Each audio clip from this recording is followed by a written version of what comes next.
السلام عليكم ورحمة الله وبركاته. في هذه الفيديو سنتحدث عن مسلسل تحت سبع أرض، وهو مسلسل سوري اجتماعي وسيتم عرضه في رمضان 2025 من إنتاج سامر البرقاوي وتاليف عمر أبو سعدة. ومن أبرز وجوه طاقم العمل تيم حسن، كارث بشار، منى واصف، أنس طيارة، تيسير إدريس، مجد فضة. خلونا نشاهد لقطات من البرومو. هاي المكنة شو كانت عم تطبع؟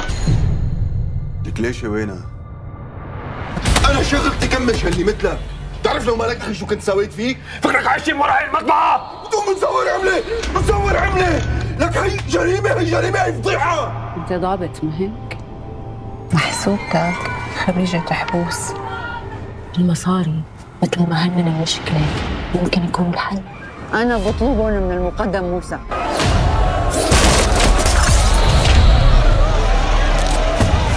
بهاليومين بدنا نعمل لفة على محلات الصرافة بالبلد، عمل لي جرب أصحابه. وهالعملية تكلفتها عالية، يعني أنت عم تحكي بحوالي 300 مليون.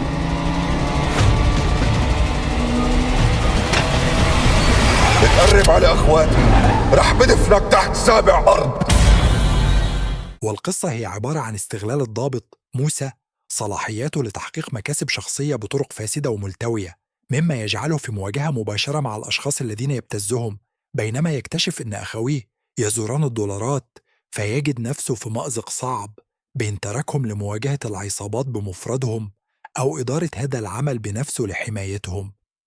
مسلسل من حيث البرومو إخراج رائع وقوي، حتى قصته تظهر مشوقة وخاصة قوة طاقم العمل اللي فيه.